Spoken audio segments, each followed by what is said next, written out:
RTC కార్మికులందరినీ ప్రభుత్వ ఉద్యోగుల్లో గుర్తిస్తారు. 2.5 ఏళ్ళైంది అధికారంలోకి. ఆయన పిసిసి ప్రెసిడెంట్ గా ముఖ్యమంత్రి అయ్యిండు. రాహుల్ గాంధీని, సోనియా గాంధీని అందరినీ కల్పిస్తుంది. ప్రమాణ స్వీకారం గొప్పగా చేసింది ఎల్బీ స్టేడియంలో. ఆఖరికి ముఖ్యమంత్రి గారు 7 మీటింగ్ పెట్టిన ఈ జిల్లాలో. నర్మేటలో ఆఖరికి ఆయిల్ ఫామ్ ఫ్యాక్టరీ ఓపెన్ చేయాలంటే కూడా అక్కడికి వచ్చే జనాలు ధరణించింది ఎవరంటే ఎవరు? ఆర్టీసీ బస్సులు, ఆర్టీసీ డ్రైవర్లు తరలించారు. మీటింగ్ పెట్టిన ముఖ్యమంత్రి గారి మీటింగ్ ఏ ఊర్లో సక్సెస్ కావాలన్నా అక్కడికి వచ్చే బస్సులు ఏంటంటే ఆర్టీసీ బస్సులు. నడపాల్సింది ఎవరంటే ఆర్టీసీ డ్రైవర్లే తప్ప ఇంకొకరు కాదు. మరి రోజువారీ ఏదో ఒక సభ పోతున్నాడు ముఖ్యమంత్రి గారు. సభలు సక్సెస్ చేస్తుంది కాకుండా కింద అధికారులందరి మీద ఒత్తిడి తీసుకొస్తున్నాడు. ఆర్టీసీకి ఇప్పటికే పేరు భారం ఉన్నది. ఏమున్నాయి? ఫ్రీ బస్సు కానీ, స్కూల్ బస్ పాసులు కానీ, ప్రభుత్వం ఇట్లే ముఖ్యమంత్రులు ఉన్నప్పుడు వాడుకున్నటువంటి బస్సులకు సంబంధించిన బిల్లులు కానీ నిజంగా ఆర్టీసీకి చెల్లించాల్సిన బకాయిలు ప్రభుత్వం చెల్లిస్తే ఆర్టీసీ ఉంటే ఇంకేమైనా ముఖ్యమంత్రి గారికి ఎప్పుడైనా అప్పు కావాలంటే మీరే చెప్తారు ఓట్ల కోసం ఫ్రీ బస్సు. ఎవరు చెప్పారు? కాంగ్రెస్ పార్టీ చెప్పింది, రేవంత్ రెడ్డి గారే చెప్పారు. సరే మీరు చెప్పారు ఇందాక మా కార్మిక సోదరులు ఫ్రీగా 2.5 సంవత్సరాలు భరించి ఎవరిని ఏమనలేదు. రకరకాల వీడియోలు వచ్చినాయి, ఇంత వీడియోలు వచ్చినాయి. ఆడోళ్ళు కొట్టుకున్నారని, కండక్టర్లు కొట్టిరని, డ్రైవర్లు కొట్టిరని, బస్సులో 100 మంది ఎక్కిరని, ఎన్ని సమస్యలు వచ్చినా పేషెన్స్ తోటి ఆర్టీసీ డ్రైవర్లు సరే ప్రభుత్వం కొత్తగా వచ్చింది అధికారంలోకి, వాళ్ళకి చెడ్డ పేరు రావద్దని సమయంతో ఎదురించింది. నమ్మి నాన్న వేస్తే ఉచి బుర్రలు అయినట్టున్నది కాంగ్రెస్ పార్టీ పరిస్థితి. ఇవాళ రేవంత్ రెడ్డి గారి సర్కారు కూడా 2.5 ఏళ్లలో ఆర్టీసీ కార్మిక సంఘ ఎన్నికలు పెట్టిందా? అప్పుడు ఎవరైనా వద్దన్నారా? అధికారంలోకి వచ్చి 2.5 సంవత్సరాలు అయింది. ఎన్నికలు పెట్టలేదు. రిప్రజెంటేటివ్ వస్తారు, ఇంకో సమస్యలు చర్చిస్తారు.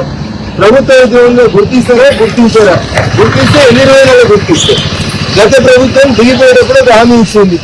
ఈయన టీఆర్ఎస్ అందరూ డిపోల కాడికి వస్తున్నారు. అన్ని డిపోల కాడికి వచ్చి మా సార్ ఉంటే ఇస్తుంది. ఈ సార్ ప్రజలు లేదు, ఈ సార్ ఇస్తాంటే ఇబ్బంది దిగిపోయేటప్పుడు దింపుడు గల ఆశపడి ప్రభుత్వ ఉద్యోగులను చేస్తా అని చెప్పి ఒక సంతకం పెట్టింది. సపరేట్ సార్ ఇచ్చి ఆర్టీసీ జేఏసీ నాయకులు బయటకు వచ్చి రేపటి నుంచి మేము సమ్మెలో పాల్గొనబోతున్నాం అనేటువంటి మాట ప్రకటించిన తర్వాత ఇప్పుడు మేము కమిటీ చేస్తాం, చర్చలకు రండి. 2.5 ఏళ్ళు పోయింది. ఇంకో 1.5 ఏళ్ళ తర్వాత మళ్ళీ వచ్చేది ఏంది? ఎలక్షన్ల పంచాయతీ. అప్పుడు రేవంత్ రెడ్డి చెప్తాడు మళ్ళా ఏమని? ఆర్టీసీ కార్మికులందరినీ ప్రభుత్వ ఉద్యోగులుగా గుర్తిస్తున్నాం. ఈయన కూడా సంతకం పెట్టి ఈయన కూడా పోతాడు. పాత సంతకం చెల్లలే, పాత ముఖ్యమంత్రి పెట్టిన సంతకం చెల్లలే. చంద్రశేఖరరావు వ్యక్తిగత హోదాలు పెట్టలే, రాష్ట్ర ముఖ్యమంత్రి గారిలో పెట్టేది ఆయన. ఆ సంతకం పెట్టిన తర్వాత డస్టిఫికేషన్ తప్ప 7 దాకా చెల్లుబాటులోకి రాలే. ఈయన కూడా పెడతాడు. మీరేం బాధపడతారు? ఇంకో 60 రాదు పెడతాడు. ఎందుకంటే మళ్ళీ ఎలక్షన్లో ప్రజల ముందుకు రావాలి కాబట్టి మళ్ళీ పెడతాడు. నా విజ్ఞప్తి ఏంటంటే మీకు ఎవరు అధికారంలో ఉంటే వాళ్ళు సేమ్ పరిపాలన కొనసాగిస్తారు.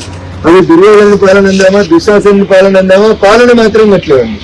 కుర్చీ మారింది, కుర్చీలో నాయకుడు మారిండు, కుర్చీలో ఉంచిన నాయకుని జెండా మారింది, కండువా మారింది తప్ప ఆర్టీసీ కార్మికుల బస్సు ప్రయాణ చక్రాలలో ఏమన్నా ప్రగతి వచ్చిందా అంటే వచ్చిందా? అదే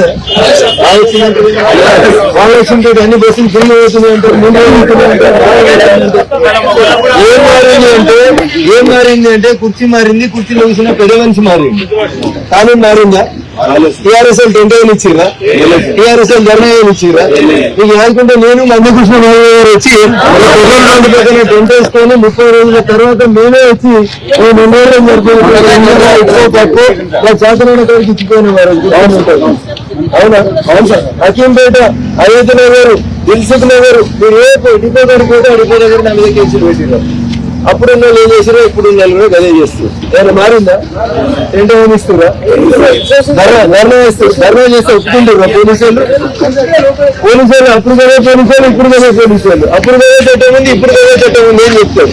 అప్పుడు టెంట్ వేయలేదు, ఇప్పుడు టెంట్ వేయలేదు. అందుకని మీ జీవిత విధానం లోపల ఏమైనా మార్పు వచ్చిందంటే ఆ రోజు మార్పు రాలేదు, ఈ రోజు మార్పు రాలేదు.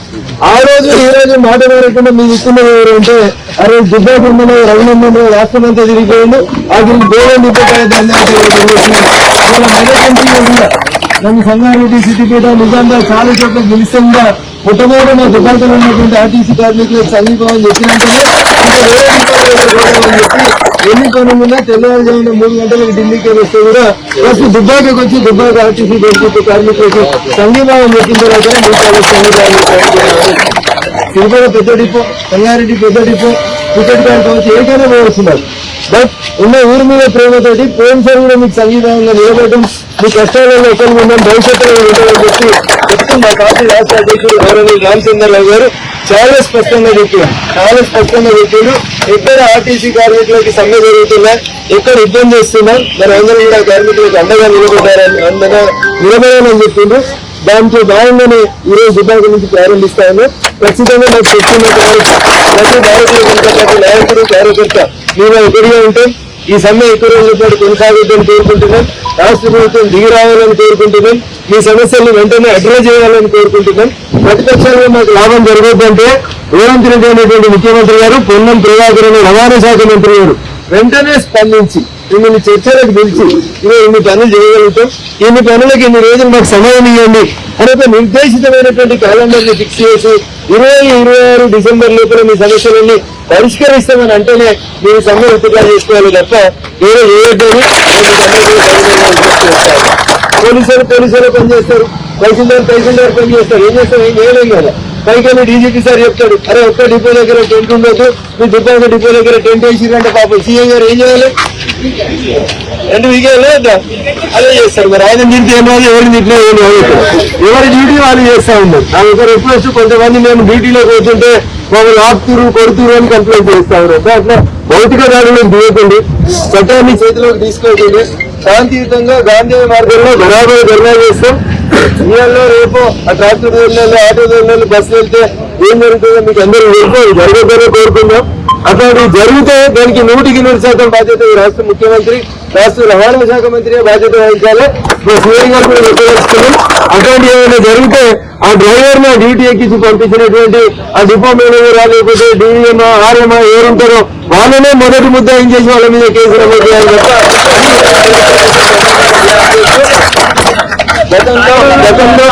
గతంలో టీఆర్ఎస్ లక్ష్య సాధించినట్టు ఇప్పుడు కాంగ్రెస్ కూడా కక్ష సాధించొద్దని ఈ రాష్ట్ర ప్రభుత్వానికి ఉపయోగిస్తూ ఖచ్చితంగా మీరు చేసేటువంటి న్యాయబద్ధమైనటువంటి ఈ సమ్మెకి భారతీయ జనతా పార్టీగా స్థానిక పార్లమెంట్ సభ్యులుగా మీకు 100% మద్దతు ఇస్తామని తెలియజేస్తూ దయచేసి ఎవరిని కొట్టకండి, ఎవరి మీద భౌతిక దాడులు చేయకండి, చట్టాన్ని చేతిలోకి తీసుకోవద్దని మాత్రం మీకు అందరూ కూడా సవినయంగా విజ్ఞప్తి చేస్తూ